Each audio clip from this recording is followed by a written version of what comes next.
ምክንያቱም ምንድነው? በጌታ ነኝ ግን ቸርች እንሄድም ስላልኩ። ኦኬ የሰራሽ ቪዲዮ ላይ ማለት ነው።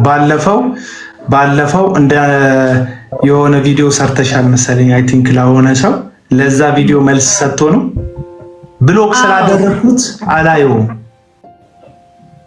ከምንምም አትጎልም አክሽን። እሱም ይጎልበታል ብዬ አይደለም፣ ግን አንዳንድ ሰዎችን ባለማየት ጤናሽን መጠበቅ አለብሽ። ሳቃለክ ባለፈው ወንጌል ባናቱ ይተከል ሲል አንድ ግለሰብ ይቅርታ ሄዶ የጠየቀ ግለሰብ እኔን ጌታ ወዳለው በማለቴ አትውጁም ብሎ እንትን ሲል ያ ገረመኝ። ግን እኔ መልክ እችን ሰሞን ይሄ የሆነ ግርግር ተፈጥሮ የኛ ማለት ክርስቲያኖች ማለት ነው ፕሮቴስታንቶች አገልጋዮች የሚሰድቡኝን ስድቦች እስከነ ቪዲዮቻቸው ልክላለሁ። በውስጥ መጥቶ የሚሰድቡኝ በዓለም ላይ ያለ ሰው እንኳን እንደዛ አይሳደብም። ምንጠብቃቸው ይሳደባሉ ብዬ ምንጠብቃቸው ወንዶች ሴቶችም እንደዛ ይሳደቡ። ደሴም ታይም ኦርቶዶክሶች ቆሞ ስንትና ቄስ ስንትና ምናምን ወንጌል ስርጭት በኢንቦክስ መጡብኝ። እኔ ጋር በህይወቴ የማልጠብቀው ነገር ኦርቶዶክሶች ወንጌል ስርጭት ሲወጡ ወደ ጴንጤ ዩዥሊ እኛ እነሱ ጋር እንሄደው እና ተሰበኩኝና ገረመኝ።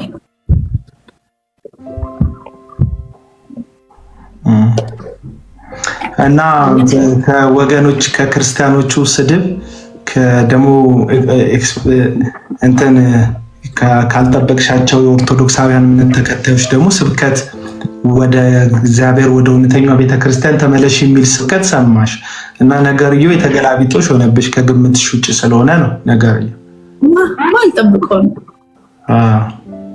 አሁን እንደዛ ነው። የማይጠበቀው ነገር እኮ ነው የሚሆነው። እግዚአብሔር ሊናገርባቸው ያዘጋጃቸው አንደበቶች የእግዚአብሔርን መናገር ትተው የሰይጣንን መናገር ሲጀምሩ እግዚአብሔርን አይናገሩም ብለን የከሰስናቸው አንደበቶች እግዚአብሔርን እየተናገሩ እኛን ያሳፍሩናል። እግዚአብሔር ብርቱ ለማሳፈር አይደል ደካማውን መጀመሪያም የተጠቀመው የሰውን ልጅ ማለት ሲያድነንም ብርቶችን ለማሳፈር ጠቢባንን ለማሳፈር ምናምንቴ የተናቀ እዚህ ግባ ማይባሉ ሰዎችን ነው በክርስቶስ ኢየሱስ የጠራንና ልክ እንደዛው ደግሞ አሁን እኛ በጣም ተመጻድቀን እኛ ጸድቀናል፣ እኛ ድነናል፣ እኛ ፍጹም ነን፣ የኛ መንግስተ ሰማያት መግቢያ መንገድ የኛ ብቻ ነው ምናምን ብለን ራሳችንን በጣም በቆለጳጰስንበት በዛው ለእግዚአብሔር ስላልታመንን ሰይጣን እየተከራየው አንደበታችንን ሰውን ተስፋ ለማስቆረጥ የሰውን መንገድ ለመዝጋት ሰውን ደካማ ሰዎች ላይ ብርቱ ሆነን እኔ በጣም ነው ማዝነው። የብዙ ሰዎች መንገድ እንደዛ በኃጢአት የደከመውን በህይወት የዛለውን ሰውዬ ድንጋይ የሚወግሩ ሰዎች ናቸው መልሰው በአመጽ ህዝብን የሚያስተውን ሰውዬ ስትናገሪ እንደ ጨካኝ እንደ አውሬ የሚቆጥሩሽ እንደዛ ናቸው። የደከመው ላይ ድንጋይ ይወረውራሉ። አሳቹ አውሬው ተኩላው ላይ ግን ምንም ርህራሄን ያበዛሉ ለነዚህ ሰዎች ማለት ነው። እና እኔ አሁን ባይ ዘ ዌይ እኔ ትራዲሽናል ቸርች ሄዳለሁ።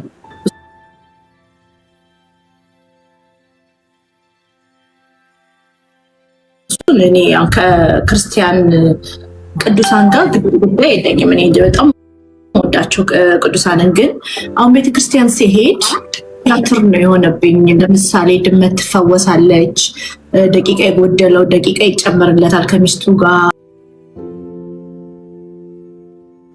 ቲያትር ቤት ያጣነውን ትኬት ገዝተን መግባት ያቆምንበትን ቲያትር መድረኮች ያስገቡሻል። ከዛ በኋላ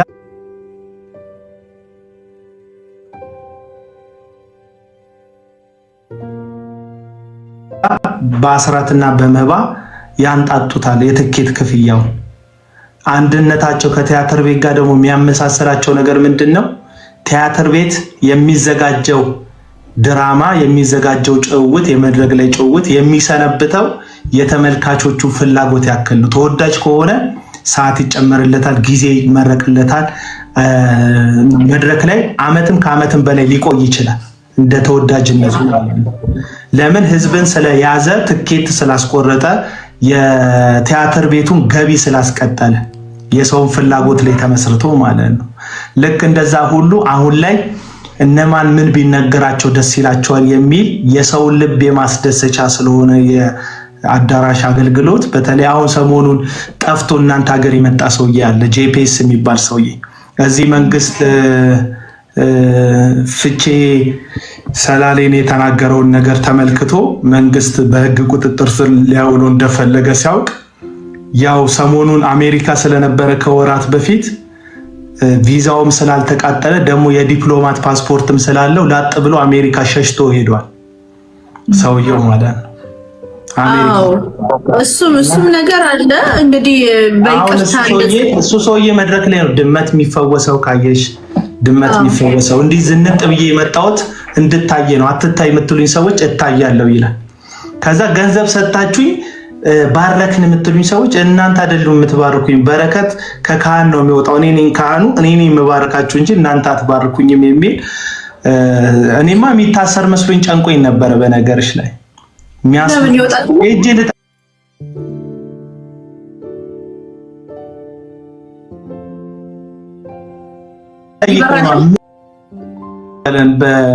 በጣቢያ መስኮት በኩል እንጂ እርግጠኛው የሚነግርሽ አገልግል ፍትፍት ምናምን አይቀበለም። ምክንያቱም መብላት የለመዱት እነዚህ ሐሰተኛ አገልጋዮች ያችን መቶ ሳህኗን እንዲይዙልኝ መጥ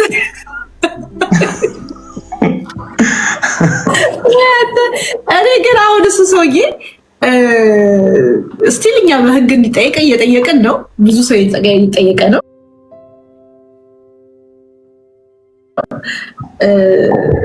ስፔሻሊ በቤተክርስቲያን መድረክ ላይ አካባቢን እየጠሩ ሰሜን ወለጋ ላይ ዘንዶ አለ፣ ሰሜን ላይ ተብታቢ አለ።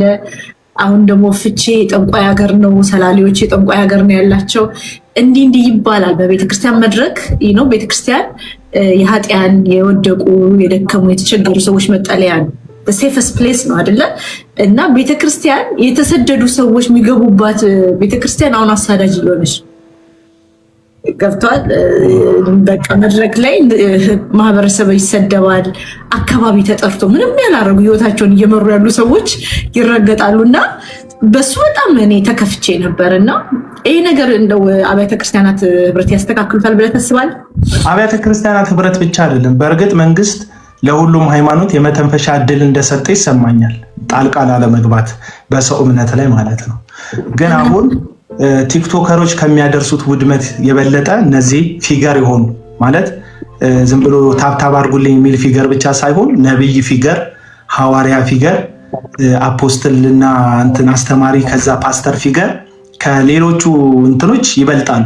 ተጽኗቸው ስህተታቸውም ትውልድ ላይ የሚያመጣው ኢምፓክት ከእግዚአብሔር ቃል ጋር እየተለወሰ የሚቀላቀል መርዝ ስለሆነ ብዙ ሰዎች ያስታሉ እና ለሚናገሩት ነገር ተጠያቂ መሆን ቢችሉ ደስተኛ ነኝ። እኔ ለሚናገሩት ማለት ኃላፊነት ካልወሰደ አንድ ሰው ለሚናገረው ንግግር ትውልድ እንዴት ይማራል?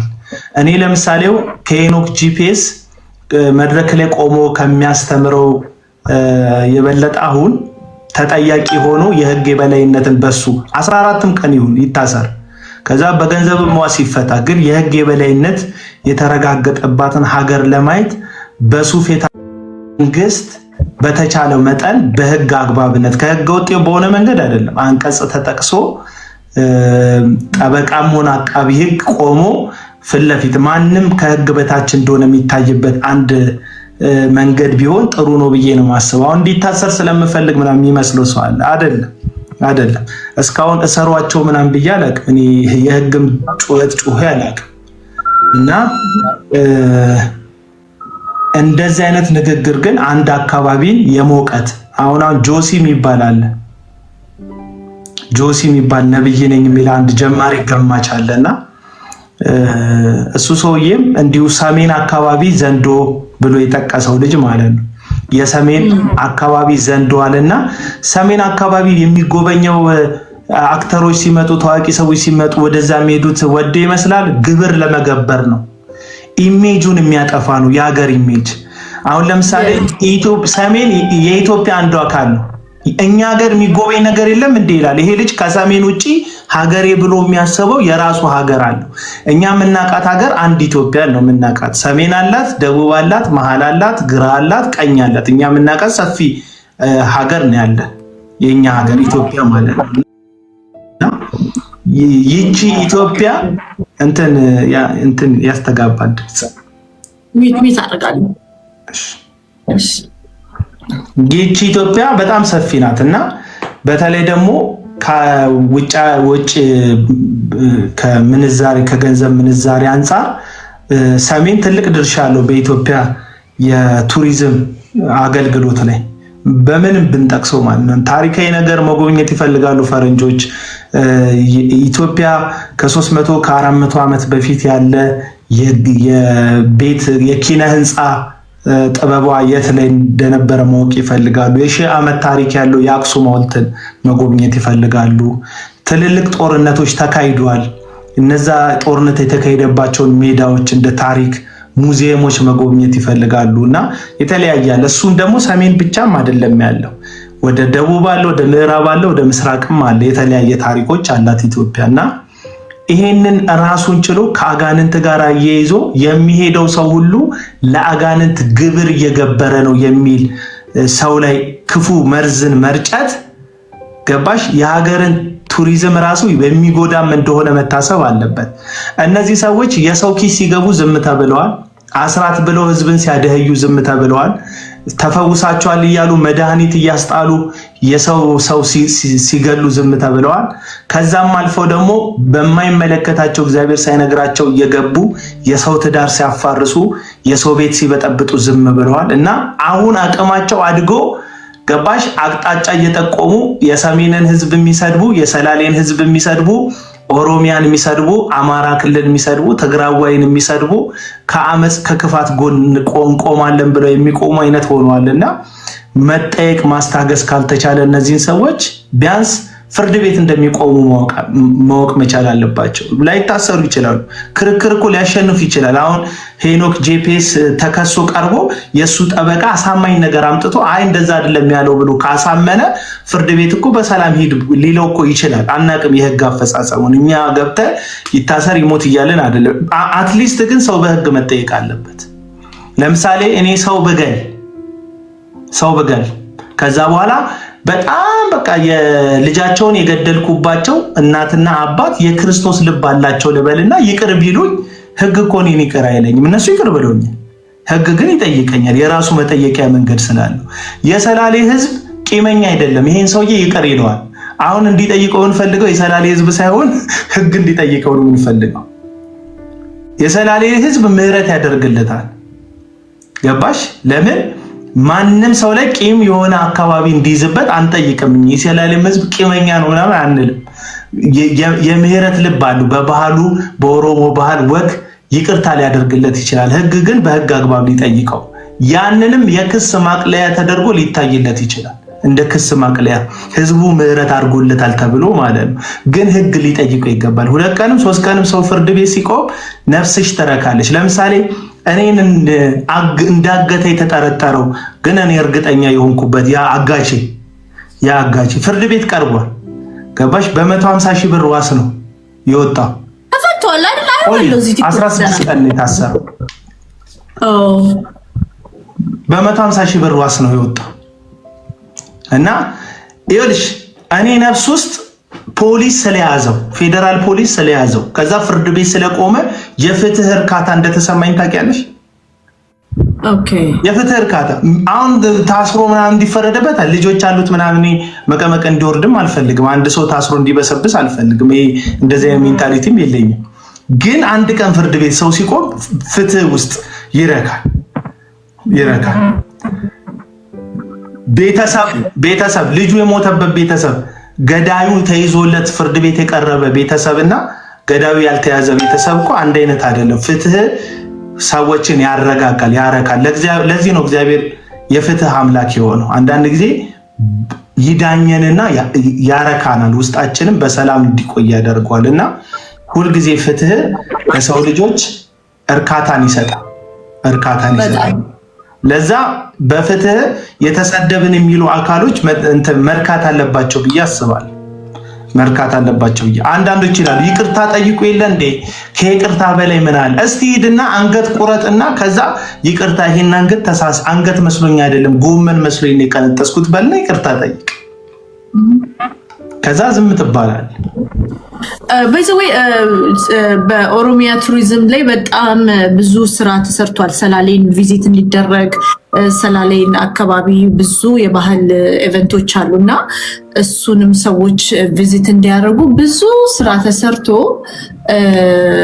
ያንንም በዜሮን ያባዛባት የኦሮሚያ ቱሪዝም ኮሚሽኗን ለም ታሪካችንን ሴቶቻችን ምናምን እሱ እንዳለ ሆኖ ማለት በጣም የብዙ ጀግና የሃይማኖት መሪዎች የሯጮች ሀገር ማለት በኢትዮጵያ ታሪክ ትላልቅ ስራ የሰሩ ሰዎች ታሪክ ሀገር ነው። የውብ ህዝብ ሀገር ነው።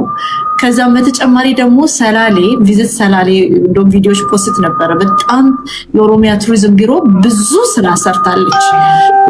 ሰላሌን ሰዎች ሄደው እንዲጎበኙ ስለ አካባቢው ምናምን ይሄን ሁላ ነገር ታሪኩን ምኑን ወስዶ በዜሮ አባስቶ አንድ ወረቀት ይቅርታ የተሰራብንን ወንጀል ፍትህ አይሰጠንም። በህግ ነው መዳኘት ያለብን ብዬ ያምናለሁ። በህግ ምክንያቱም ሌሎቹ ሰዎች ከሱ መማር አለባቸው ብዬ ስለማመን ልክ ነው። እና ይሄ ደግሞ ራሱ በብልጠት መሸሹ አሁን ለአገልግሎት ሄጄ አለ ለአገልግሎት ሄዶ በእያንዳንዱ ስቴት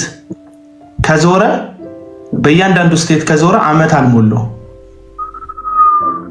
ወር አልሞላውም ይሄ ሰውዬ በየስቴቱ ከዞረ። አሁን ሄደው ለአገልግሎት እንደሆነ እንዴት አገልጋይ ይዋሻል? ሸሽቶ ጥያቄ እንደሚጠየቅ አውቆ ሸሽቶ የፈጠነ ትኬት ገዝቶ ወጥቶ ለአገልግሎት ነው ብሎ ግን ውሸት ሲዋሽ ትመለከቸዋለች ግለሰቡ ማለት ነው። በመቀጠልም ደግሞ እንደዚህ አይነት ልማድ እያዳበሩ ነው። አንድ በስም አልጠቅሰው እዚህ ኮመንት ላይ የምታውቁት ሰው እሷ ጋርም ጻፉላቸው ስሙን እዚህ ጋር ያላችሁ ሰዎች ስሙን ጻፉላቸው። አንድ ከዚህ ቀደም በነበረው መንግስት ባለስልጣን የነበረን ሰው ሚስት ያስነወረ አንድ አገልጋይ ነው የሚል ሰው አለ። በጣም በቃ እኔ ጸዴ አገልጋይ ነኝ ምናምን የሚል የፍቅር ሰው ምናምን የሚል ቅጽል ስም የሰጡትና ባለስልጣኑ በቃ ገለዋለሁ አለ።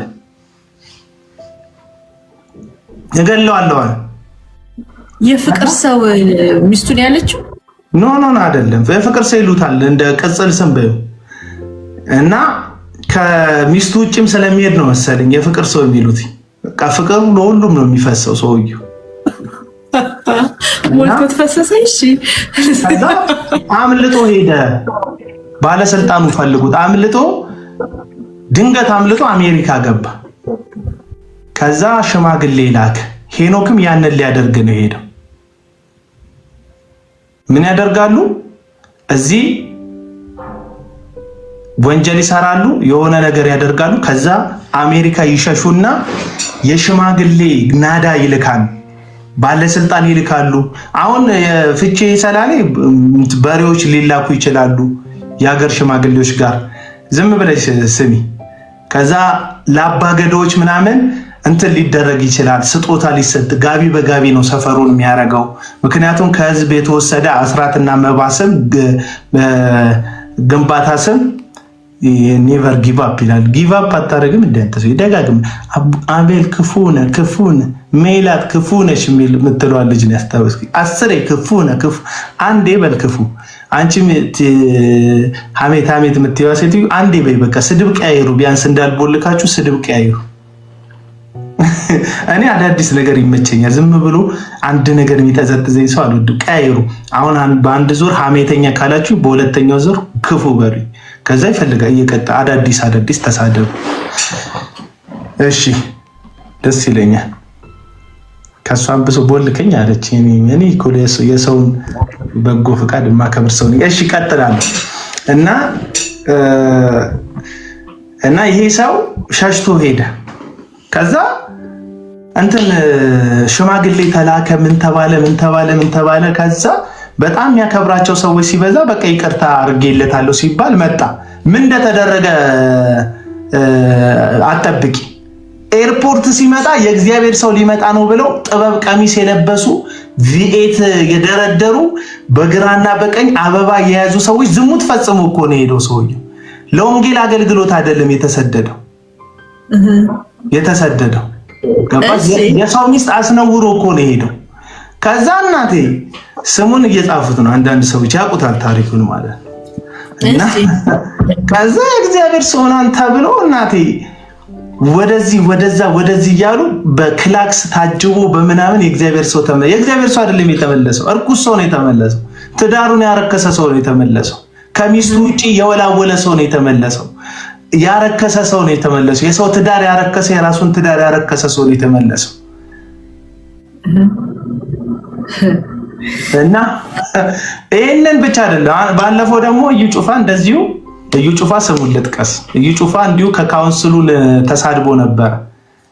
ምንም አታመጡም። አሁን አፍተር ኦል የካውንስሉ ቦርድ አባል ሆኗል። እኔ ኢትዮጵያ ውስጥ ታምር ነው የምታየው። ታምራት ይቅርታ አቤላዬ ዶክተር ግርማ ይባላል። ካናዳ ሀገር የሚኖር ነው። ፒኤችዲ ዶክተር አገልጋይም ነው። በጌታ ነው። ወንድማችን ነው። ስለ አሁኑ ነገር ብዙ እየሰራ ስላለን ያስገባት እና ሶስታችን እንድንወያይ ችግር የለውም። እና እንዲሁ ካውንስሉን ሰደበ። አፍተር ኦል አሁን የካውንስሉ ቦርድ ሜምበር ሆኗል። ፔንቴኮስታል በሚባል ምክትል ፕሬዚዳንት ሆኖ ማለት ነው። ምክትል ፕሬዚዳንት የነበሩ ሰዎች በስልጣን መፈንቅለ መንግስት ተደርጎብን ነው እንጂ ሳይነገረን ነው ከስልጣናችን ይወረድ ነው ብለዋል። እና የፔንቴኮስታሉ ዋና ፕሬዚዳንት ፓስተር እሸቱ የሚባሉ ሰው ቢሮ እንኳን የላቸውም። እዚህ አገር ቤት ውስጥ ማህተቡን ኪሳቸው ውስጥ አድርገው የሚዞሩ ሰው ናቸው። በሳቸው ነው እንግዲህ ምክትል ፕሬዚዳንት ተደርጎ ቢሮ ለሌለው ተቋም ምክትል ፕሬዚዳንት ተደርጎ ከዛ የቦርድ ሜምበር አባል የሆነው እና ከቦርድነቱ በፊት ካውንስሉን ሰድቦ ነበር። ሰድቦ ተከሶ ነበር። ይሄ የወጣ ኦፊሻል የወጣ ክስ አይደለም። ተከሶ ነበር እና ትዝ ይልሻል ደቡብ አፍሪካ አውሮፓ ሄዶ ነበር። እዩ ጩፋ ሲያስጎበኘን ነበር። እነ ጳውሎስ የታሰሩበት ጠባብ እስር ቤት ይሉናል። ሳክስ ይኸውልሽ፣ እነ ጳውሎስ ጠባብ እስር ቤት ከታሰሩ ክርስትና እኮ 2000 ዓመት 1000 ዓመት ካለፈው በኋላ ላይፍ ስታይሉን እኮ አይቀይርም። አንተን የቅንጦት ህይወት ውስጥ እኮ ያመጣ። ኢየሱስ በዓለም ሳላችሁ በእኔ ካላችሁ መስቀሌን ከተሸከማችሁ እኔን ዓለም አልተቀበለችኝም እናንተም ዓለም አይቀበላችሁም ብሏል። ዓለም ከተቀበለች እኮ አገልግሎት ጥያቄ ውስጣል። ሚነዱልህ እንደ ከብት ሚነዱልህ ምዕመናን ምታፈራ ከሆነ እኮ ኢየሱስ ክርስቶስን አልሰበክም ማለት ነው ለሰዎቹ። እና ስለ እስር ቤቱ ጥበት ምናምን ይነግረናል። ቪዲዮዎቹን ወደኋላ መልሳችሁ ይውትም እና ያኔ እዛ አውሮፓ ሀገር የሄደው አገልግሎት ተጋብዞ አይደለም። ምን ብሎ ነው እሱ የዋሻው? ቸርች ልከፍት ነው አውሮፓ ሄደ ቸርች ከፍተ በምን ልታገለግላቸው? በካራቴ ልታገለግላቸው?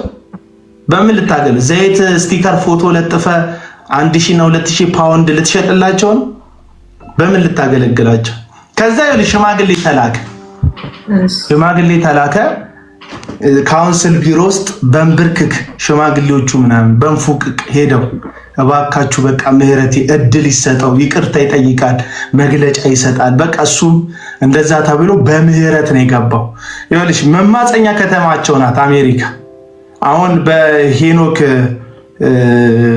አንደርስታንዲንግ ፍቼ ሰላሌ የጠንቋይ ሀገር ነው፣ የመተተኛ ሀገር ነው በሱ እሳቤ ፍቼ ሰላሌ። አሜሪካ ግን ጠንቋይ የለም። 15ኛ 16ኛ 27ኛ ህንፃ ላይ በካርታ መጠነቁሏ ዘመናዊ ጠንቋይ ከዘመናት በፊት ኢየሱስ ክርስቶስ እንደ መብረቅ ሲወድቅ አየሁት ካለው ሰይጣን ጋር የተጣለ ሰይጣን እንዳለባት አያስብም።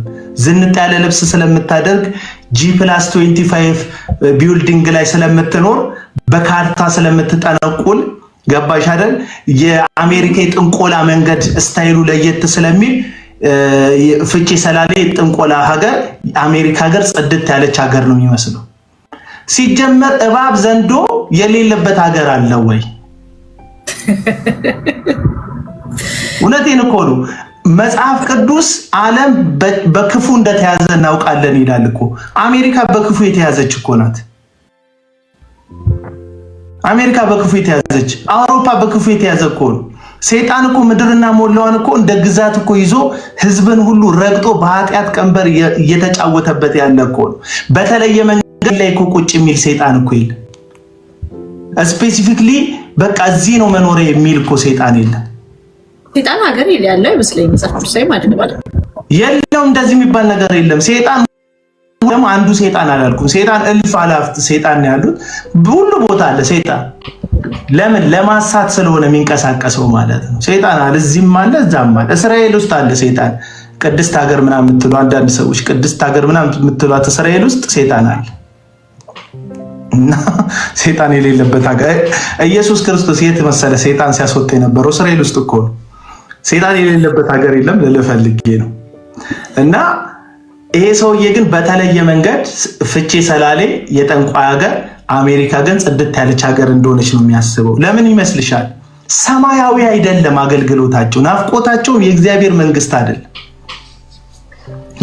የእግዚአብሔር መንግስት አይደለም። መጽሐፍ እንደሚል ሆዳቸው ነው አምላካቸው፣ ክብራቸው ነው በነውራቸው፣ ሐሳባቸው ደግሞ ምድራዊ ነው። አንድ የአዲስ አበባ ወጣት አንስነስተሽ የት መሄድ ትፈልጋለህ ብትይ ከአስሩ 8ቱ አሜሪካ መሄድ እፈልጋለሁ ይልሻል። ምክንያቱም የተሻለ የስራ እድል የተሻለ ነገር አገኛለሁ የሚል ሐሳብ ያለው ደግሞ ልክ ነው። እንደዛ ቢያስብ ሰው ከዛ የተሻለ አስተሳሰብ የላቸውም። መጽሐፍ ቅዱስ ይዘዋል፣ አምላክን ይሰብካሉ፣ ግን ከሞት በኋላ ስላለ ህይወት ሳይሆን ግድ የሚላቸው በቁማቸው ስለሚኖሩበት ቅንጦት ነው ሰዎቹ የሚሰክሩት። ስለዚህ መደበቂያው አሜሪካ ነው፣ መሸሻው አሜሪካ ነው፣ መኖሪያው አሜሪካ ነው ሰውየው።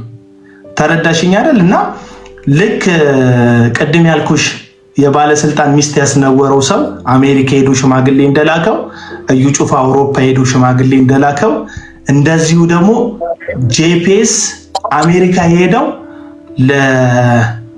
ለአባገዶች፣ ለፍቼ ሰላሌ ሽማግሌዎች፣ ለተለያዩ አባቶች ሽምግልና ከላከ በኋላ ከተለማመጠ በኋላ አገር ውስጥ ለመግባት ነው። እና እኔ የሚያሳዝነኝ ግን ልክ እንደ ባዩሽ ያሉ ሰዎች ናቸው።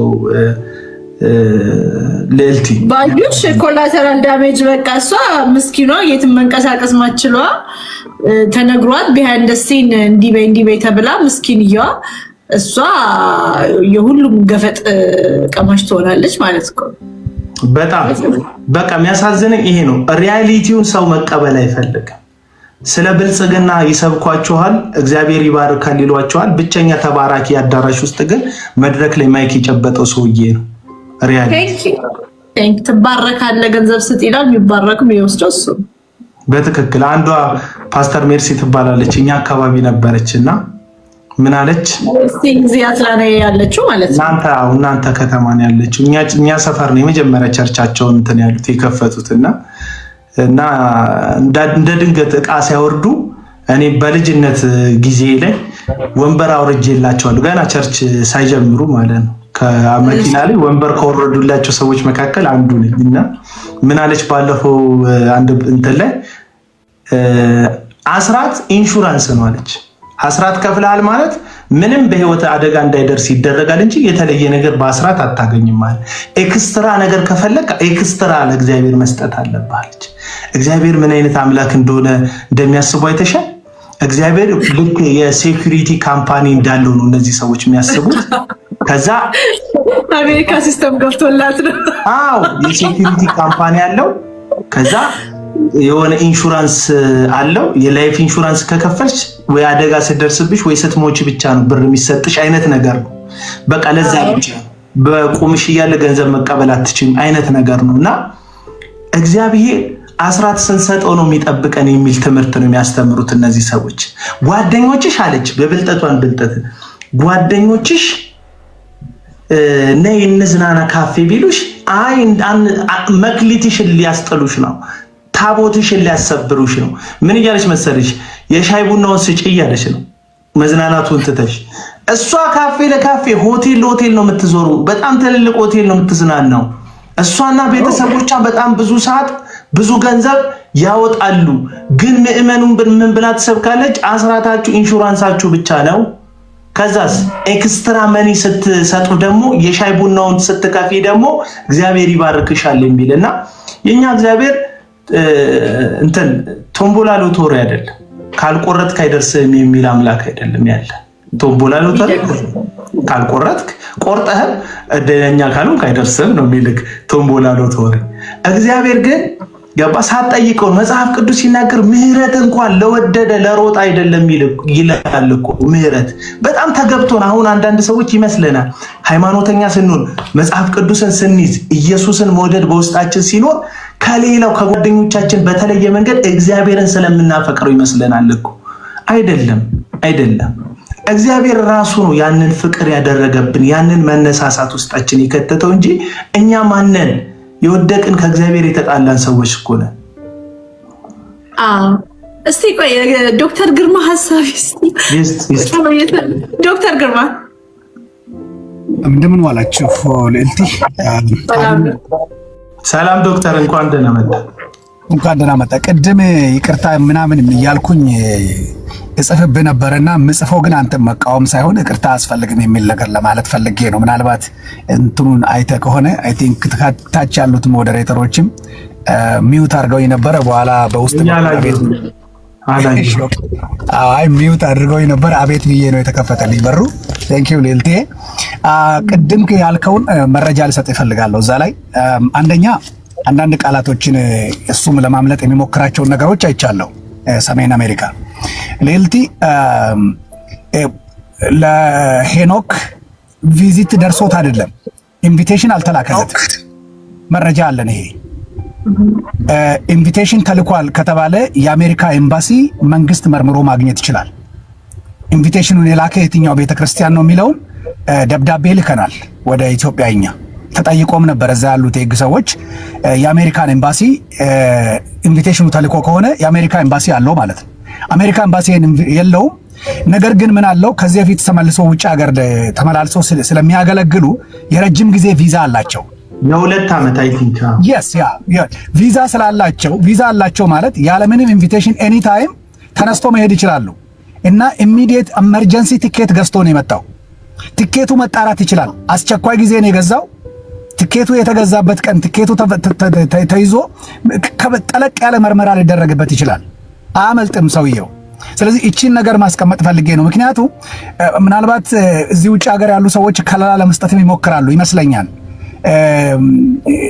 እንደደረሰን እነሱም ፋርዘር ይሄዱበታል። ኢትዮጵያ ያለው የነሱም ጥርጣሬ ነው አለን፣ ድምፁ አይደለም ያሉት። ኢትዮጵያ ያሉት ሰዎች የህግ ሰዎች የደረሳቸውና የነገሮች ቶሎ መደራረብ አንድ እንዲያስቡ ያደረጋቸው ነገር አሜሪካ ሀገር ላይ ይሄ ቲክቶክ ላይ ያለው ድምፅ እስኪረግብ ድረስ ና ተብሎ ተጠርቶ ቪዛ ስላለው አስቸኳይ ቲኬት ቀርቶ ነው ያመለጠው እንጂ አውሮፕላን ላይ ቁጭ ብሎ አዳምጦ አይደለም። ይሄ ቀጣፊ ውሸቱን ነው።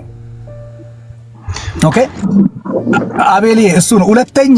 ሁለተኛ ፊቼ አካባቢ፣ ፊቼ ሀገር አይደለም፣ ፊቼ ከተማ ነው፣ ሀገር አይደለም። ስድቡን የወረወረው የሰላሌ ኦሮሞ ላይ የሰላሌ ሀገር ነው ያለው። ኢንፋክት ኦሮሞ ብቻም ላትለውም ትችላለህ። ሰላሌ ሀገር ብዙ ብሔረሰቦች ይኖራሉ። ሰላሌ ሀገር ነው ያለው። ግስ ሲናገር ምንድነው ማለት ፊቼ አካባቢ ይልሃል። ፊቼ ከተማ እንጂ ሀገር አይደለም። ፊቼ ከተማ ናት። ጠበብ ማድረግ ይፈልጋል። ገባህ? ጠበብ ካደረገ እዛ አካባቢ ያሉ የሱ ጀሌዎች ካሉ ገንዘብ ይላካል። አሜሪካ ተቀምጧል፣ ብር ይሰበሰባል። ቅድሚያ ሽማግሌዎችና ዳጎስ ያለ ገንዘብ ላክ ይደረግና የፊቼ ከተማ አስተዳደሮች ይያዛሉ በገንዘብ። ይሄ እነሱ ካልኩሌሽን ነው። የፊቼ ከተማ አካባቢን አስተዳደሮች በገንዘብ ከያዘ በኋላ ነገሮች ረዘብ ይላሉ።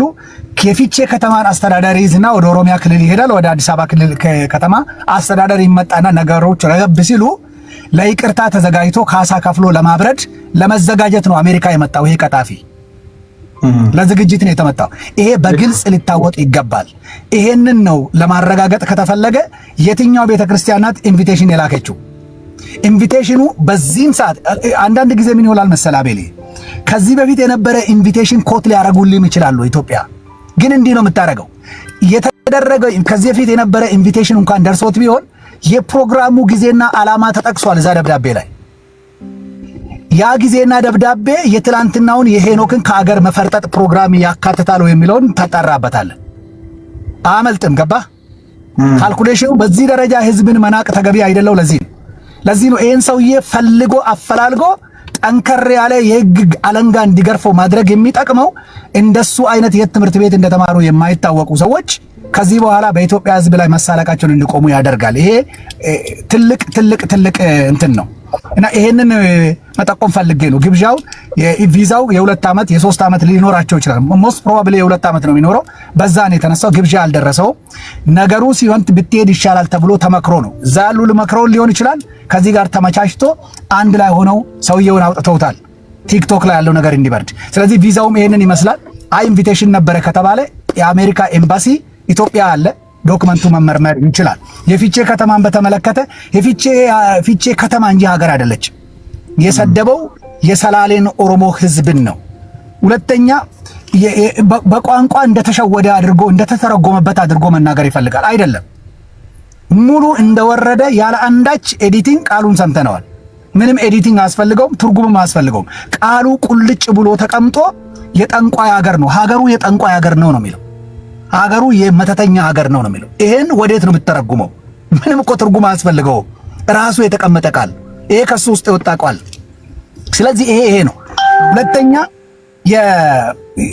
እኔ ለሰውየው እና እንደዚህ ለሚያሽከረክሩት ሰውየውን ለሚመሩት ሰዎች እኔ እሱም ብሆን ራሱን ሄዶ ለህግ መስጠትና ህግ አስፈላጊውን የሚገባውን እርምጃ እንዲወስድበት ቢያደርግ ለራሱም ለቤተሰቡም ለወደፊቱ የሚጠቅመው እሱ ብቻ ነው። ሌላ ነገር የሚያዋጣው አይመስለኝም። ለምን መሰለ? ገንዘብና ጉቦ በገንዘብ ከሚደለል የህግ ሸፍጥ ሊያስመልጥ ይችል ይሆናል። የዋስ መብት ይከበር ተብሎ ቤት ልትቀመጥ ትችል ይሆናል በገንዘብ አምልጠ። ነገር ግን ማህበረሰቡ አሁን ካለበት ሁኔታ አታስመልጠውም፣ አታመልጥም። በጠበቃ እጅ ያለውን በገንዘብ ልትሸውደው ትችላለህ። እንደ ማህበረሰብ እጃችን ላይ ያለውን አለንጋ ግን አታመልጥም። ስለዚህ አዋጣም በገንዘብ መሮጥ። ምክንያቱም ይሄ መንግስት ስራውን ነው የሚሰራው። መንግስትን ያሳስቱ ይሆናል። ቅድም ስትል ሰምቻለሁ። ሰሜን ተቀምጦ ገንዘብ ተሰብስቦ ሽማግሌ ተልኮ ነገር ከበረደ በኋላ ይሄ አይጠቅመውም። ሰውየው የሚወዱት ሰዎች ካሉ እናስተምሮ ሰውየው ወደ መንገድ ይመለስም ከተባለ መመከር ያለበት እንዳይሞክር ነው። ይሄንን ጠይቁኝ ተሳስቻለሁ ብሎ ህግ ፊት ቀርቦ ህግ የሚያደርግበትን ነገር ከወሰደ ብቻ ነው ሰላሙ ያለው፣ ብቻ ነው ለዚህ ሰው የሚጠቅመው፣ ለአገልግሎቱም ለምኑ የሚጠቅመው። ሁለተኛ ናሬት አድርጌ ማቆም የምፈልገው እሱ ብቻ ሳይሆን ሚዲያው በህግ መጠየቅ አለበት። ጂፒኤስ የሚባለው ቲቪ ሚዲያ የሱ ሚዲያ በህግ መጠየቅ አለበት። እንዲህ አይነት ህዝብ ጠል፣ እንዲህ አይነት የህዝብን ሞራል የሚያንኳስስ ተግባርን በሚሊዮኖች ፊት ለፊት ቀጥታ ስርጭት አድርጓል። ይሄንን ሚዲያው መጠየቅ አለበት።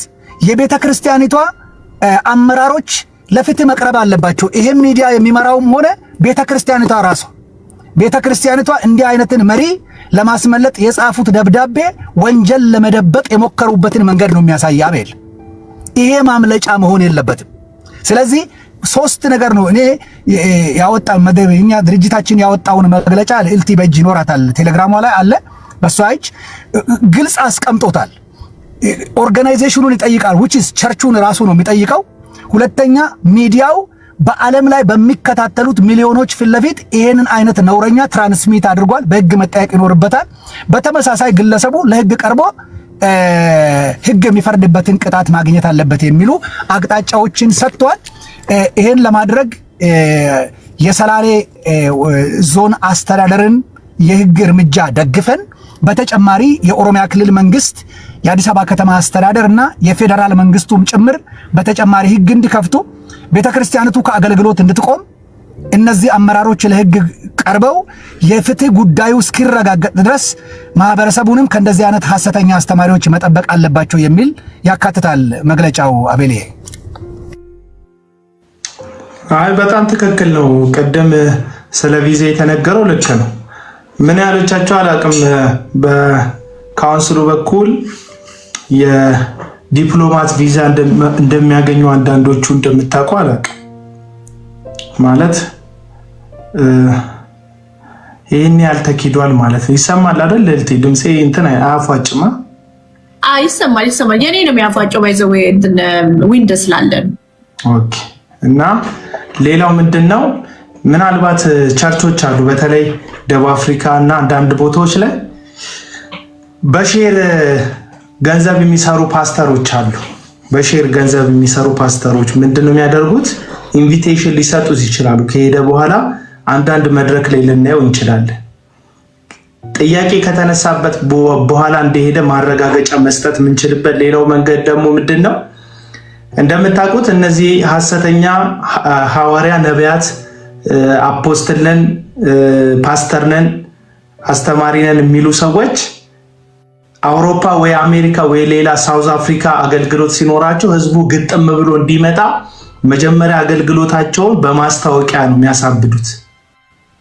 አገልግሎታቸውን ማስታወቂያ ይለቀቃል። ቴሌቪዥኖቻቸው ላይ በተደጋጋሚ ማስታወቂያ ይለቀቃል። ከዛ የአሜሪካ ፍላግ ተደርጎ ፎቶ ይሰራል። ልክ አሜሪካን እንደሚባርካት አይነት ከ54ቱ ኮከቦች ሌላ 55ኛ ኮከብ እንደመጣላት ለአሜሪካ አይነት የሚያሳይ እንትን ይመጣል። ራሱን ባንዲራ ኋላ አድርጎ ምናምን ነገር ያስገባል። ለአሜሪካ የመጣውልሽ መሲ እኔ ነኝ አይነት ማስታወቂያ ይሰራል። በኢንስታግራማቸው ላይ፣ በፌስቡካቸው ላይ፣ በዩቲዩባቸው ላይ፣ በቲክቶካቸው ላይ አሜሪካ የእግዚአብሔር ሰው ፕሮግራም አለው በዚህ ይሄን ወር በዚህ ስቴት፣ ይሄን ወር በዚህ ስቴት፣ ይሄን ወር በዚህ ስቴት ያገለግላል የሚል ማስታወቂያ ይሰራል። ቅድሚያ ይሄ በሌለበት አንድም ቦታ ሲንቀሳቀሱ አላየን። አሁን ምን ተገኝቶ ነው ድምፁን አጥፍቶ የሰውዬ ለአገልግሎት አሜሪካ የገባው የሚል ጥያቄ ማንሳት እንችላለን። ፖስተር ሳያሰራ የቴሌቪዥን ነጋሪት ማስታወቂያ ሳይናገር ምን ተገኘና ነው እንደ ድንገት ከዚህ በፊት ከነበረው ኤክስፒሪየንስ ውጪ ማስታወቂያ ሳያሰራ የሄደ የሚል ጥያቄ ማስነሳት እንችላለን። እዛ ሀገር ሄዶ ያለውን እውነተኛ እንደሆነ እንዲታይ አንዳንድ ቸርች ላይ ተጋብዞ ልናየው እንችላለን። 40-60 30-70 ከዛ 20-80 የሚያገለግሉ ወይም የሚካፈሉ ደላላ ፓስተሮች አሉ በየሀገሩ። ምንድነው የሚያደርጉት? እንደዚህ ስመ ገናና የሆነ ቴሌቪዥን ያለው አገልጋይ ሲመጣ መድረክ ለሱ በማዘጋጀት እሱ ለአገልግሎቴ ለቴሌቪዥኔ ለምገነባው ግንባታ ብሎ ከሚሰበስበው ገንዘብ ላይ ወይ 20-80 ይካፈላሉ፣ ወይ 40-60 ይካፈላሉ፣ ወይ 70-30 ይካፈላሉ፣ ወይ 50-50 ይካፈላሉ። ዲል አድርገው ነው ቢዝነስ የሚሰሩት። አብዛኞቹ ደቡብ አፍሪካ ላይ የተለመደ ነው። በስም የሚታወቅ አገልጋዮቹን በደላላ የሚያስገባቸው ከዚህ በፊት ፕሮግራም የሰራውበት አገልጋይ አሜሪካ ውስጥም እንደዚህ አይነት ፓስተሮች አሉ። ታዋቂው ሰውዬ ይመጣል። ከዛ ምን ይደረግለታል? ለሱ ፕሮሞሽን ይሰራለታል። ከተቻለ የምትታወቅ አጥቢያ ውስጥ ያስፈቅዳሉ ሰው እንዲመጣ፣ የሚታወቅ አጥቢያ ውስጥ ሰው እንዲመጣ ያደርጋሉ። አጥቢያዋ ይህንን ፓስተር አናስተናግድም ካለች እዛ አካባቢ አትላንታ ከሆነ አትላንታ ላይ ህዝብ የሚያውቀው አንድ አዳራሽ ይከራዩና እሱንም የሚከራዩት አትላንታ አካባቢ ላይ ጥሩ ገንዘብ ያለው ሰው ይፈልጋል። ስፖንሰር አድርግ ይባላል። አዳራሽ ይከራያሉ። የተከራዩት አዳራሽ ላይ ማስታወቂያ ያስነግራሉ። ህዝቡ ከመጣ በኋላ ለቴሌቪዥን ክፍያ ያስፈልገኛል፣ ወንጌል እየሰራው ነው፣ ለቤት ግንባታ ያስፈልገኛል ብለው በተለያየ ምክንያት ህዝቡ የሚፈልገውን ትንቢት ነገር ሰጠት አድርገው የፈለጉትን አየር ላይ ህዝቡን ያንሳፍፉና ኪሱን እነሱ ኪስ ውስጥ ያንሳፍፉታል ማለት ነው። ይሄ ነው በቃ ታርጌቱ። ከዛስ ፕሮግራሙን የሰራላቸው ሰው 20-80 ይካፈላቸዋል። እሱ 20% ይወስዳል፣ የመጣው አገልጋይ 80% ይወስዳል፣ ወይ 40-60 ይካፈላል። ይሄ ዲል ነው። እና አሁን አንዳንድ ሰዎች ፕሮሞተሮችን ስታዩ ለጌታ ወንጌል የቀና ምናምን የሚመስላችሁ እዛ እናንተ ሀገር የሚኖር ፓስተር ደፋ ቀና ሲል ካያችሁት 20-30 20-80 ወይ 70-30 ክፍያ ተስማምቶ ዲል አድርጎ ነው፣ ወይ 60-40 ተስማምቶ ነው፣ ወይ 50-50 እኩል ለእኩል እንካፈላለን ተባብለው ነው የሚያገለግሉት። ሐሰተኞቹን ያልኳችሁ በጽድቅ የሚያገለግሉ የተሰጣቸውን ቴንኪዩ ብለው የትራንስፖርት ተቀብለው ባይተሰጣቸው አንገታቸውን ደፍተው የሚሄዱ በጣም በጽድቅ የሚያገለግሉ አገልጋዮች ሞልተዋል። እነዚህ ሰዎች ግን በአመፅ ስለሆነ የሚያገለግሉት ማለት ነው። መድረክ ሊያገኝ ይችላል ነው የምላችሁ። እንትና ሄኖክ ጂፒኤስ አሜሪካ ሄዱ፣ ግን የሚያገኛቸው መድረኮች ኢንቪቴሽን የተላኩለት ሳይሆኑ ድንገት አየር ላይ የተፈበረኩ መድረኮች ያገኛል። ስለዚህ መድረክ ራሱ ሲያገለግል ብናየው ለአገልግሎት ሄዷል ብለን አናምነውም ሰውየው። ምክንያቱም ክስ እንደሚነሳበት ሲያቅ ፈርጥጦ ሲያበቃ ሳይጋበዝ ለአገልግሎት ሄድኩ ብሎ የመካድ ድፍረት ካለው አስደናቂ ነው። ታውቂያለሽ የእግዚአብሔር ሰዎች እኚህ ሐሰተኛ ነቢያቶች ለትንቢታቸው ይቅርታ ይጠይቃሉ ነው ማለት የዛን ቀን ጌታ ተናግሮት ነው አይደል? ተናግሮታል። የአገሩም የጠንቋይ ነው ያለው እኮ እሱ ስለሚታየው ነው አይደል እንዴ? አሁን ጠንቋይ ለራሱ አይታየውማ። ምን ችግር እኮ ወዳጆች፣ እዚህ ጋር እኮ ነው ነገሩ። ጌታ ተናግሮት ካለ እኮ አምልጦኝ ነው ይቅርታ እኮ አስብልም እኮ። የጌታ ነገር ከሆነ ለምን ይቅርታ ትጠይቃለህ? እኮ ነው ጥያቄ። ከዚህ በፊት ጆሲ የሚባለው ቡርቴ ውሃ ጠጪ ጆሲ አንድ ሀገራዊ ትንቢት አመጣዋል። ጆሲ ማለት ከራሱ ላይ ሰይጣን ያወጣው ነው አይደል? ከራሱ ላይ ውጣ እያለ ያስመለሰው ብቸኛ ሰው እኮ። በኢኮ አጋንንት ሲወጣ ለመጀመሪያ ጊዜ ነው። ውስጡ ያለው ሰይጣን ካፉ በወጣው ቃል የወጣለት ብቸኛ ሰው ራሱ ነው። ራሱን ራሳቸው እንደሚቀጡ ሰዎች ማለት ነው። ጀርባቸው እንደዛ ነው። ሰይጣኑን ራሱ ነው ያወጣው። እንደ ኤልያስ ዘመን እነዛ በ450 ባል ነቢያቶች አምላካቸው ሲጠሩ ራሳቸው ሲገርፉ ነበር እንደሚለው እንደዛ ማለት። አንዴ ለጠቅላይ ሚኒስተሩ መልእክት አመጣለት ለአብይ ማለት ነው፣ ለዶክተር አብይ እንዲህ ባትመለስ እግዚአብሔር እንደዚህ ይላል ብሎ በድፍረት ተናገረ። ምንድነው ደፋር እንዲባል በዩቲዩብ እና በፌስቡኩ ማለት ነው። ወዲያውኑ የት እንደገባ አልታወቀም። ጆሲ ካሞንቱ ፖይንት አቤል፣ አሁን እንዳልከው ይሄ በ20/80 40/60 ያልከው ይሄ የተለመደ ነው። ይሄ ትክክለኛም በምንም አድርገው መንፈሳዊም ይሁን መንፈሳዊ አይሁንም የተደረገ ነው፣ ይደረጋል። ግን the very good point ቅድም የቪዛ ጉዳይ ስናነሳ የሚያጠናክር ነገር የተናገርኩና ያስታወስከኝ፣ ብዙ ጊዜ እነዚህ ሰዎች የአገልግሎት ከቦታ ቦታ የሚያደርጉትን ጉዞ ትራክ ሬኮርዳቸውን ካየ ፕሮሞሽኑ መጀመሪያ ሚዲያውን አጣቦት ነው ሄደው። ፕሮሞሽኑ ሚዲያ ሳያጣብብ የትም ሀገር ሄደው አላውቁም። የትም ሀገር እንኳን አይደለም ከሀገር ተንቀሳቅሰው አይደለም አንድ ከተማ ላይ እዚሁ ካናዳ ሀገር መጥተው የሆነ ከተማ ካሉ በሚቀጥለው ቅዳሜ ወይ እሁድ የሆነ ከተማ ለመሄድ ማስታወቂያው ሚዲያውን ይረብሸዋል እና ሄደው አያውቁም። ቅድም ይሄ ነው አየህ። እነዚህ ነገሮች በጣም ጠቃሚ መረጃ ነው። ምንም ማስታወቂያ ተደርጎ አይታወቅም። የት ቸርች እንደጋበዘው አይታወቅም። እንዳልኩ እዛ ያሉት ሽማግሌዎች ልክ ናቸው። የኢትዮጵያ በጣም ብልጥ ናቸው። እነዚህ የህግ ሰዎች አግኝተውታል። ጥርጥራቸው በጣም ጥሩ ነው። ጥሩ ጥርጥርም ነው። ከግብ ሊያደርሳቸውም የሚችል ውጤትም ሊያሰጣቸው የሚችል ጥርጣሬ ነው ያደረጉት እና እኛ እንጠይቃለን ያሉት የአሜሪካ ኤምባሲ ኢንቪቴሽን ተልኮ ከሆነ የትኛው ቸርች እንደላከው ቸርቹ ምን በዚህ በአስቸኳይ በ24 ሰዓት ውስጥ ተነስና ና የሚል ኢንቪቴሽን ያላከ ቸርች አላየንም። ልኮም ከሆነ ይገኛል የተባለው እሱ ነውና ማምለጡን ግን የኢትዮጵያ ሕዝብ ማወቅ መቻል አለበት። ከዚህ በፊት ይሄ ሰውዬ ሲንቀሳቀስ ምን ነበር የሚያደርገው? ኮንፈረንስ ተብሎ እንትና ይመጣል ተብሎ ቅድም ያልካቸው ዲኮሬሽኖች እንዳለ ሆነው በደቦ መጀመሪያ ሚዲያው ይረበሻል። ለአንድ ወር ሚኒመም ለአንድ ሳምንት 2 ሳምንት ሚዲያው ተረብሾ ነው የሚሄደው። ይሄ ብድግ ብሎ እንዳልኩ ሰሜን አሜሪካ ይመጣታል፣ ይቆያሉ። ቅድም ይሄ ቸርቾች የሚያደርጉት እሱን ለማቆየት እንዲህ ቦታ ነበረ ተብሎ የትንቢት ወርወር እየተደረገ ነገሮችን ለማከሳሰም የሚዲያውን ሁኔታ ትንሽ ደከም እስክል ድረስ የሚሉት ዘዴ ትክክለኛ ነው። ምክንያቱም ሽማግሌ ይልካል እንዳልኩ ወደ ተናግሯል እኮ እኔ አስተዳደሩን ጭምር እኮ እናንተ ሲመጣ በአካል አገኛቸዋለሁ። በአካል ከመሄዱ በፊት እጅ መንሻ ቀድሞ ይልካል። እጅ መንሻ ቀድሞ ይላካል ወይ ምንም የሆነ ነገር። ከዛ በኋላ ሲረግብ ሊመጣ የተዘጋጀ ነገሩ እስኪበርድ ድረስ ወይ መንግስትም ሊያስር ይችላል ወይ ሌላ አደጋ ሊገጥም ይችላል ተብሎ ነው የመጣው እንጂ ምንም አይነት ግብዣ እንዳልተገኘ ሰዎች በምንም አይነት መረጃ ሰጥተው ሊያሳምኑ አይችሉም። አሁን ከዚህ በኋላ ቢጽፉለት ይችላሉ።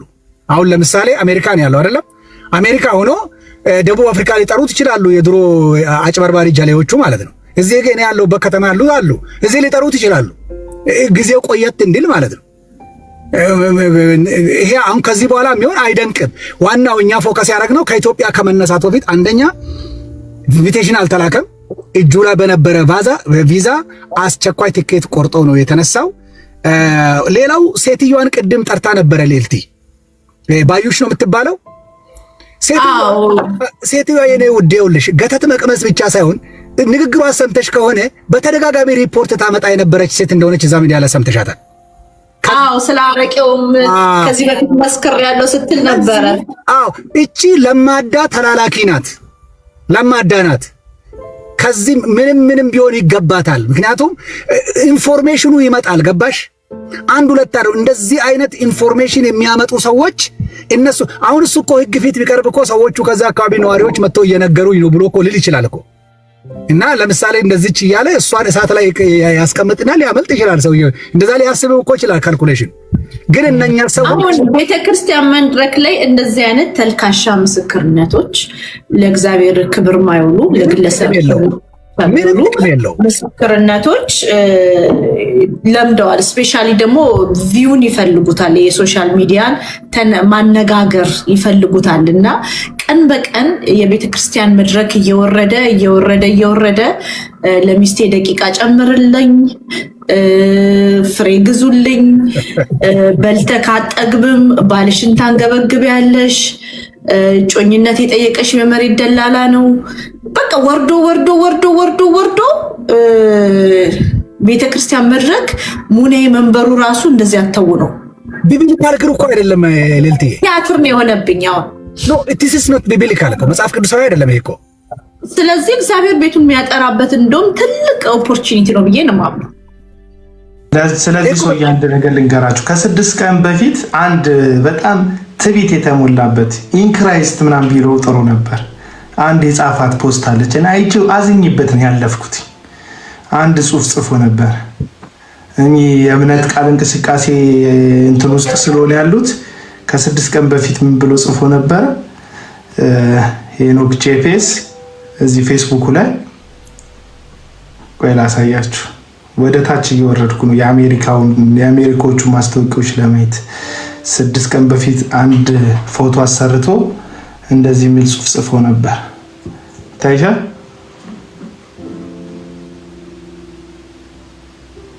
አም አንስቶፕብል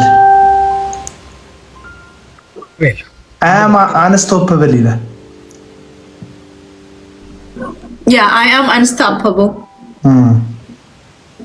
እና ከ6 ቀን በፊት እንደው ኢን ክራይስት ቢለው የሆነ ነገር ቢጨምርበት በክርስቶስ አልቆምም አይነት ነገር ቢሆን ፉከራም ቀረርቶም ቢሆን ያው እነ ጳውሎስ ታስረዋል እኮ ተገለዋል፣ አንገታቸው ተቀልተዋል እኮ። እሱ መቆም አይደለም ሰው በሞት ራሱ አማኝ አይቆምም። ግን አም አንስቶፕብል ብቻ ብሎ ማንንም አያቆመኝም አይነት ትዕቢት ውስጥ የተወጠረ ሰው ገባ። ከዛ እግዚአብሔር ደግሞ በጣም በቃ እግዚአብሔር ከሚጸየፋቸው ዋና ነገሮች አንዱ ትዕቢት ነው። እግዚአብሔር ትዕቢተኛን ይቃወመዋል፣ ለትሑታን ጸጋ ይሰጣል። ታበየካል ትወድቃለህ። በቃ በተለይ ገንዘብ ሲበዛ ሀብት ሲጨምር ድንገት የመጣ የገንዘብ ናዳ አካውንትን ሲያጨናንቅ የሚፈጥር የልብ እብጠት አለ። ብዙዎቹ ላይ የምታዩት ድሃ እስከ መጸየፍ ድረስ የሚደርሱ አሜሪካ ውስጥ ያሉ ከልት የሚያስተምሩ ሰዎች አሉ። በቃ ለምን በኮሜርሻል ፍላይት አትበሩ ምናምን ሲባሉ ቲጂዬ ነይ ግቢ፣ ለምን በኮሜርሻል ፍላይት አትበሩም ሲባሉ ከድሃ ጋር አጋንንት ካለባቸው ድሆች ጋር መሄድ ለኛ አይመጥንም ብለው በድፍረት የተናገሩ ፕራይቬት ጀት ያላቸው ከህዝብ በሰበሰቡ በለቃቀሙት ገንዘብ ማለት ነው። እና እነዚህ ሰዎች ወደ ንቀት ነው እያደጉ ያሉት። ይሄ ሰው ከዚህ በፊት አልባሌ ቃላቶችን በመድረክ ላይ ሲጠቀም ታዩታላችሁ። አንድ ቀን ፊልጵስዩስ መልእክት ምን ያደርግለታል? ፊልጶስ ብስኩት እንጂ ብሎ የእግዚአብሔር ቃል ለአንድ ሰው ምንም ሊያደርግ እንደማይችል ምግብ የተሻለ ጥቅም እንደሚሰጥ በአደባባይ ሲናገር ነበር። በአደባባይ እንደ ወንጌል ሰባኪ እኔ ጋር የሚመጡ ሙስሊሞች የምናገረውን ወንጌል አይሰሙም፣ ማደርገውን ምልክት ለማየት ነው የሚመጡት ብሎ ወንጌልን እንኳን ከሱ ሰዎች ሊሰሙት እንደማይችሉ የሚሰራውን ሾው ለማየት ሰዎች እንደሚመጡ በራሱ አፍ መስክሯል። በብዙ ማስረጃ ይሄ ሰውዬ ድርጊቱም ንግግሩም አካሄዱም ልክ እንዳልሆነ ተናገር አሳይተን ከዚህ በፊት የቸርቹ የጭፈራ አይነት አይን የሚያጠፋ ዲም ላይት እንጂ አሁን አዳዲስ ክለቦች እኮ ውስጥ የሉም እንደዚህ አይነት ዲም ላይቶች። ጭሱ፣ ዲምላይቱ የሚጋበዙት ዘማሪዎች ስርዓት አልበኝነት ማለት በቃ እግዚአብሔርን ለማሰደብ ልሳን አጠቃቀማቸው ህገወጥነት ማለት ነው። እናውቃለን። ቅርብ ጊዜ እኔ ጋር የመጡ ሰዎች ነበሩ። እንዴት አድርገው እንደዘጉት አላውቅም። በካውንስሉ አስተባባሪነት እዛው ሩዋንዳ ከቸርቹ ጀርባ የተሰጠው መሬት አለ እና እዛ መሬት ላይ የተሰጠው መሬት ላይ 400 ካሬ ሜትር በህገወጥ መንገድ የራሱ ካርታ ላይ አስጨምሮ ከዋናው መሬት አስተዳደር ሳይሆን ከክፍለ ከተማ እንደዚህ አስጨምሮ ሰዎቹ ሰነድ ይዘው እኔ ጋር መጥተው ነበር። ሄኖክን በተመለከተ ማለት ነው። ሰነድ ይዘው መጥተው ነበር። መሬት ወስዶ ማለት የሰው መሬት። አሁን ሲታዩ የጽድቅ አገልጋይ ነው የሚመስሉት፣ ሲታዩ የሰው ማይፈልጉ ነው የሚመስሉት።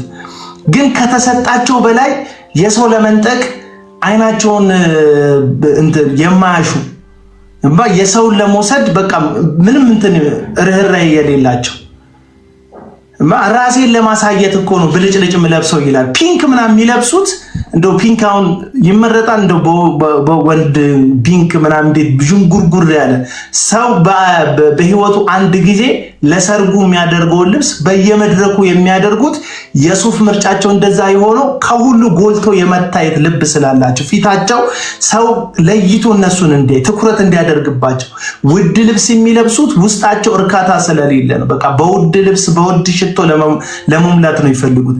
ይሄ ሰው መንፈሳዊ ነው ብትሉኝ ታስቁኛላችሁ። እዚህ ውስጥ ያላችሁ ሰዎች ማለት መንፈሳዊ አይደለም፣ በቃ አይደለም። ለዛ ነው አደገኛ ቃላቶችን ከዚህ በፊት ሲነገር ታልፏል። መንፈሳዊ ሽፍታ የሚያደርጉትን አይነት ቃላቶች ሲናገር፣ አሁን ግን የተናገረው እንደ ህዝብን እኔ አሁን እኔ ሄጄ ወጥቼ ብጮ ኖሮ እንደው ትቀናበታለህ ምናምን ትሉታለህ። የደላላ የሰላሌ ህዝብ ሙሉ ሊቀናበት አይችልም። ይሄ ሰውዬ ላይ ህዝብ እንደ ህዝብ አይቀናብህም። ግለሰቦች ከዛ መካከል ሊቀኑብህ ሊችሉ ይችላል፣ ግን ህዝብ ሊቀናብህ አይችልም። እና የህዝብ ስም ጠቅሶስ ህዝብን ማዋረድ፣ ህዝብን ማንጓጠጥ ከተጠያቂነት አያስመልጥም ለማለት ነው። መግለጫውን አይቼ ነበር። አሁን የሱ ፌስቡክ ላይ አሁን ስከፍት አሁን ያልከውንም አይቼዋለሁ። ታች አም አንስቶፐብል ነው የሚለው። አይ ዶንት ኖ ሂዝ አንስቶፐብል ኢን ክራይስት ኦር ባይ ሂምሰልፍ አም ኖት ኳይት ሹር። እሱ ብቻውን ከሆነ ይኸው እናስቆመዋለን። በህግ መቼም መቆሚያ አይቀርም። ሰው ነህና ትቆማለህ። ግን ገጹ ላይ አናቱ ላይ ቤተክርስቲያኒቷ እንድትጠየቅ ደብዳቤ ከጻፍንበት ምክንያት አንዱ ከእሱ ከተናገረው ንግግር ውስጥ ከአውድ ውጭ ተወሰደብን የሚል ቃል እዛ ጋር ተቀምጦ ነው የምናየው። አማርኛውን አንበባችሁት ከሆነ ስትመለከቱት ግን ቪዲዮውን በተደጋጋሚም ሆነ አንድም የሰማ ሰው ምንም ድግግምም አያስፈልግም። በመሃል የገባም ነገር የለም። ከአውድ የተወሰደ ሳይሆን በቃላት በቀጥታ የተቀመጠ ነው። ሁለተኛ ጽሁፉ ላይ የሚለው ምንድነው? የፊቼ አካባቢ ሰዎችን ብሎ ነው የሚያወራው። እንደዛ አይደለም ያለው። ቤተክርስቲያኒቱ ጭምር ነው ይሄን የሚለው። እሱ ብቻ አይደለም። ቤተክርስቲያኒቷ በጻፈችው ጽሁፏ ላይ እሱ ገጽ ላይ የተጻፈው የፊቼ አካባቢ ሰዎች ነው እንጂ የሚለው ማህበረሰቡን መጥራቱንም ይክዳል። ቢሆንም እኮ በጽሁፉ በመግለጫውም በይቅርታ አደራረጉ አጠያየቁም እኮ ይክዳል። ፊቼ አካባቢ ብሎ ትንሽ ማድረግ ይፈልጋል እዛ አካባቢ ላይ። ምክንያቱም የያዘ አካባቢ ነው። የአካባቢ ሪፖርት የሚሰጡት ሰዎች አሉ። ልጅቷም እንዳለችው በተደጋጋሚ መታ መረጃ ትሰጠዋለች፣ ትነግረዋለች።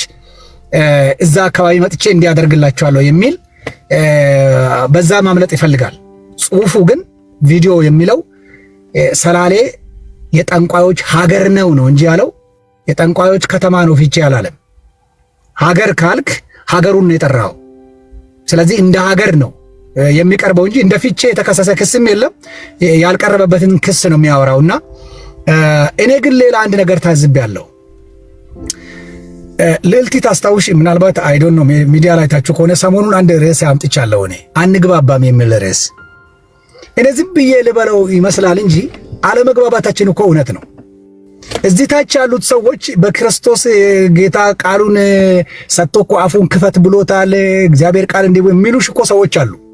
እግዚአብሔር እሱ ላይ የተነሳውን ሁሉ ይገለብጣል የሚሉሽ እኮ ሰዎች አሉ። ዳር ክርስቲያንስ እኮ አይደለም።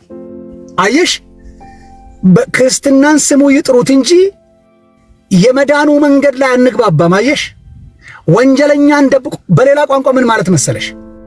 ክርስቶስ ጲላጦስ ቆሞ እኔን ሰው ምንም ነገር አላየሁበትም በሚልበት ጊዜ አይ እኛ አይተነዋል፣ ደሙ በእኛና ልጆቻችን ላይ ይሁን ስቀለው እንዳሉት ሰዎች እኮ እዚህ ስር እያየን እኮ ነው ያለን። አደባባይ ላይ በህዝብ ላይ የተደረገን ወንጀል ደሙ በእኛ ልጆች ይሁን የሚሉ ክርስቲያን መሳዮች እዚህ ስር እኮ እያይሻቸው። ለዚህ ነው ክርስትናው ቫሊው የለውም፣ ቫሊው ጠፍቷል። አላወቅንም እንጂ እንደዚህ አይነት ሰዎች ከመስመር ሲጠፉ ታስታውሱ እንደሆነ ነቢይ ሱራፌል የዛሬ 3 ነው 4 ዓመት አንድ ኦሮሞ ተወላጅ ስም ማን ነው ስሉ ስሙ የገሌ ነው አለ። ስሙን ሲጠራ አይ ከዛሬ ወዲህ ስምን ቀይሬያለሁ አለው። ለምን ተቀይረዋል? ከኔ ያመጣው የማስራዓት ነው እሱ። ልክ እንደዚህ አይነት ነገሮች ሲያደርጉ ሰው ሁሉ ሰውየውን ከመደበቅ ይልቅ ሰውየው መሳቱን ነግረውት ቢሆን ኖሮ ሄኖክ በዚህ መንገድ ባልመጣ ነበር። ከሄኖክ በፊት የነበሩ ብዙዎች በዚህ መንገድ ባልመጡ ነበር። ብዙ ሐሰተኛ ትንቢቶችን ባልሰማን ነበር። ትንቢት አልጋ ውስጥ ምን ያደርጋል? የትንቢት ቫልዩ የመጽሐፍ ቅዱሳዊ ትርጉሙ እነኚህ ሰዎች የሚጫወቱበት መንገድ አይደለም። ትንቢት የሚመጣው ለሶስት ነገር ነው። ሕዝብን ለመምከር፣ ሕዝብን ለመገሰጽ፣ ከጥፋት ለመከልከልና ሕዝብን ከሚመጣ ጥፋት መጠበቅ ነው። የነነዌ ሕዝቦች የሚጠፉ ሕዝቦች ነበሩ። ነገር ግን ከጥፋቱ በፊት እግዚአብሔር እንዲመከሩ ነቢይን የላከላቸው። ነቢይ የሚቀባው ሐዋርያ የሚቀባውን ቅባት ሊሰራ አይደለም፣ የራሱ የሆነ ቢሮ አለው። ስለዚህ ነቢዩ ሄዶ ለሕዝቡ ከተናገረ ሕዝቡ ከጥፋቱ ይመለሳል ማለት ነው። ሁለተኛ ሕዝብ በጥፋት ውስጥ ሲገኝ ነቢይ ሕዝብን ይገስጻል። ኢሳይያስ መጽሐፍ ምዕራፍ 2 ላይ የምታዩት ነቢዩ ኢሳይያስ የእስራኤል ልጆች ምን ብሎ ነው የሚገስጸው? ቢያንስ እኮ እስከ ምዕራፍ 6 5 ጊዜ እኮ እነዚህ ሕዝቦች እኮ ወዮላችሁ ይላል። እናንተ ያዕቆብ ልጆች ሆይ ተዉ፣ ኑ በእግዚአብሔር ብርሃን እንመለስ እያለ ሰው ከጥፋት እንዲመለስ ትንቢት ይመጣል።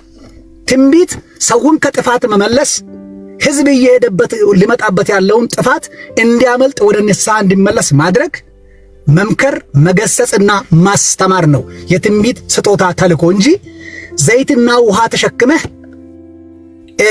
እኔ ከሚስቴ ጋር ግንኙነት ሳደርግ ረጅም ጊዜ አልቆይም አስረዝምልኝ እንዲህ እኮ የለም። እንዲህ አይነት መጽሐፍ ቅዱስ ላይ የለም። እንዲህ አይነት ቴዎሎጂ ትምህርት ቤት የለም። ስነ መለኮትም በርቀት በብዙ ርቀት ከነኚህ ድኩማን ሰዎች በብዙ ርቀት ሄደናል፣ አይቻለሁ። የለም እንዲህ አይነት ትምህርት። መጽሐፍ ቅዱሱ እንደዚህ አይልም። በነፃ የተቀበላችሁትን በነፃ ስጡ የሚል ቃል ነው ያለው እንጂ ውሃ አምጡና ልባርከው ከዛ ቤትሽ ያለው አጋንንት ይወጣል፣ የለም እንደዚህ አይነት ነገር። ውሃ አስፈልገውም። የክርስቶስ ኢየሱስ ደም አንዴና ለዘላለም ውሃ ሆኖ ፈሶልሃል። አስፈልግም ከዚህ በኋላ። እነኚህ ሰዎች የሚያደርጉት ምንድነው? የጠንቋይን ስራ ነው የሚሰሩት። ጠንቋይ ነው አጭበርብሮ እንደዚህ አይነት ስራ የሚሰራው። ስለት የሚቀበለው ጠንቋይ ነው። ፍትሃት የሚቀበለው ጠንቋይ ነው። ብዙ ጊዜ ፍትሃት የሚለውን ቃል ሃይማኖት ቤት ብቻ ነው የምናውቅ አይደለም። አጋንንት ቤት አለ። ይሄ ፍትሃት የሚባል ነገር አለ። ሰው ካለው ነገር ሁሉ አቅርቦ ደጁ ላይ ላሉት ሰዎች ሁሉ መግቦ ከእስራቱ ይፈታል የሚል ጠንቋይ ስራ ነው ይሄ።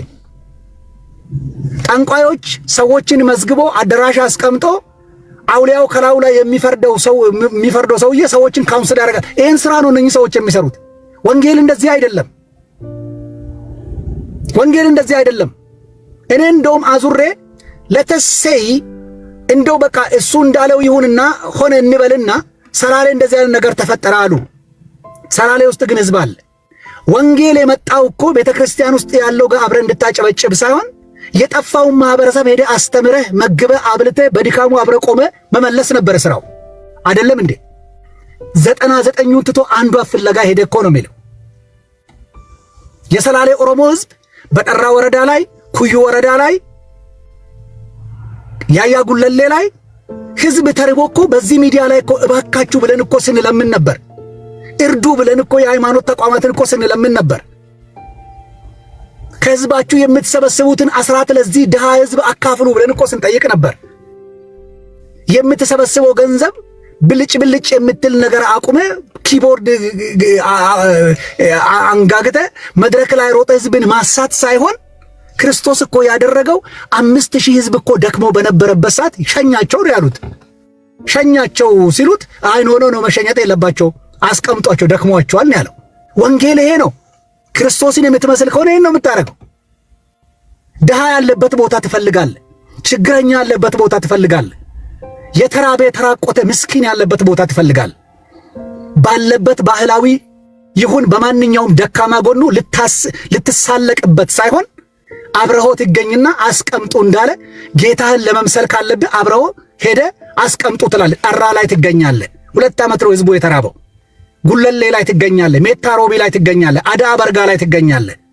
አብረኸው ትቆምና ያለህን አካፍለህ ከዛ በኋላ ጌታን ወንጌል ነግረኸው ብትሄድ አንድ ህግ እያሟላ ነው። ምን የሚል መልካሙን ስራችሁን አይቶ በሰማይ ያለውን አባታችሁን እንዲያከብሩ ብርሃናችሁ በሰው ሁሉ ፊት ይብራ የሚለውን ቃል ኢየሱስ ያድናል ሳትል በስራህ ብቻ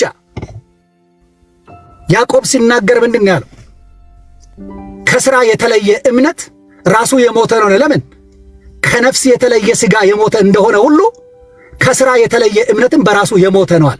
ስለዚህ እምነት በስራ ነው የሚገለጠው። ድሃን አብልተ መግበኸው ኢየሱስ ያድናል ባትለው ምንም ሳትል ብትመለስ ህዝቡ ይፈልግሃል። ነገ ብትነግረው በሁሉ ነገር ያዳምጣል። ወንጌል እንዲህ ነው የሚሰበከው። ከደካማ ጎን ቆመን የምትሰብከው እንጂ በህዝብ ላይ ትፈርድ ዘንድ አንተ የክርስቶስ ወንጌል ሳይሆን። በእርግጥም ነቢይ ሄኖክ ግርማ ሐሰተኛ ሰው ነው፣ ሐሰተኛ ነቢይ ነው። በእግዚአብሔር ቃል ድፍረት ነው የምነግርህ። ይሄንን እጠቅሳለሁ ቃል። አሁን ኢየሱስ ክርስቶስ ዝሙተኛ ሴትን ፊት ለፊቱ አመጡለት። በሙሴ ሕግ እንደዚህ አይነት ተደርጎ የተገኘ ሰው ተወግሮ መሞት ይገባዋልና አንተስ ምን ትላለህ አሉት። እናንተስ ተዘጋጅተናል፣ እኛ በበኩላችን ይኸው ድቡልቡል ድንጋይ ይዘናል፣ እኛ ሬዲ ነን፣ አንተስ ምን ትላለህ አሉት። ጎንበስ ብሎ መሬት ላይ ጻፈ ይላል።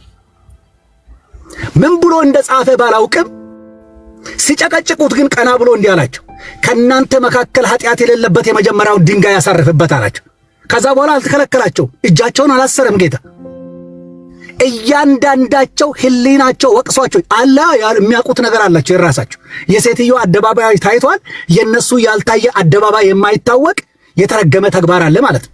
ህሊናቸውን የከለከለ ነገ ለሱም ስለሚመጣ። ስለዚህ ምን አረጉ ነው የሚለው? ሁላቸውም ጥሎ ወጡ። ክርስቶስ ቀና ብሎ አንቺ ስለት ከሳሾችሽ ወዴት አሉ ሲል አንዳቸው እንኳን የሉም ጌታ ሆይ። ከዛስ እኔም አልፈርድብሽም፣ ደግመሽ ኃጢአትን አትስሪ፣ በሰላም ሂጂናል። ወንጌል ይሄ ነው። ሄኖክ ግርማ ይሄንን የሚያደርግ ሳይሆን ከዚህ ወንጌል ተቃራኒ የሚራመድ ሐሰተኛ ነብይ ነው። ሐሰተኛ ነብይ ነው።